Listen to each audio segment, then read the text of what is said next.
Okay, let's look at this problem. It says find the next two terms in each of the following sequences.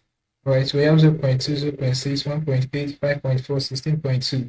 Okay, now this is a geometric sequence. How do you know when it is geometric sequence? If you want to get the common ratio here, right now when you divide 0.6 by 0.2, you're going to get 3. When you divide 1.8 by 0.6, you're still going to get 3.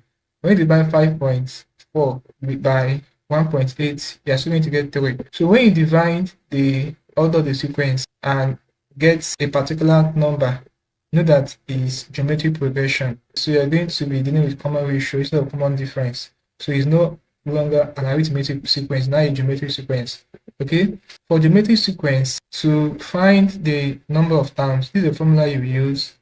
You're going to use this formula AR n minus 1, where R is our common ratio and our A is our first term, n is the number of terms. Since we have gotten our common ratio, we use 0.6 over 0.2 give us 3.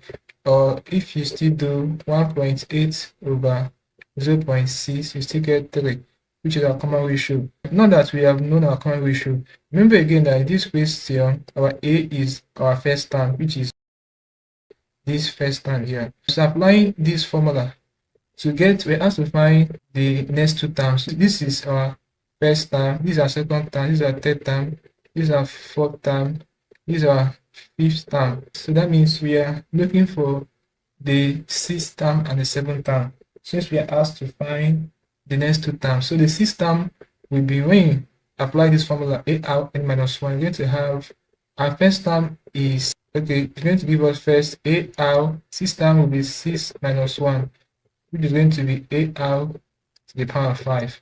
Alright, now our first term is 0.2. We're going to give us 0.2 times our common ratio is 3 to the power of 5.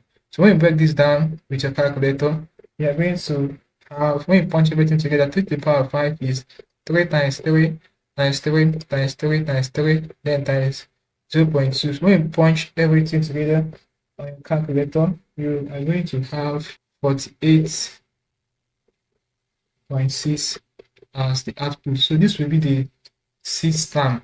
Alright, now to get the seventh term, all you have to do will be AR 7 minus 1, which we are going to have AR to the power 6. So when you plug in the values respect, we're going to have our first term is still 0.2 times our common ratio is still 3 to the power 6.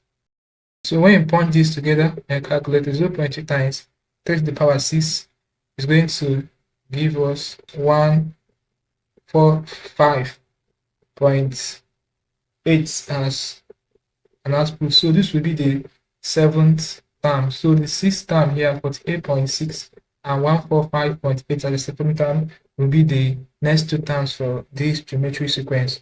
Okay, so this basically I can deal with this kind of problem. Now let's write this and look at one more example. Okay, now let's look at this problem, this example. We are trying to decide the term in a sequence. The question says the nth term of the sequence is given by n squared minus 2. Find the sixth term in the sequence. Now this is very, very easy. Now that we have the nth term of the sequence to be n squared minus 2. To simplify the sixth term of the sequence, all you simply have to do is to plug in this sixth term we have here in this value of n and get your answer. So when you do it, you're going to have 6 squared minus 2. So 6 squared is 36 minus 2, which is going to give us what? 34. So this will be the sixth term in the sequence. It's as simple as that.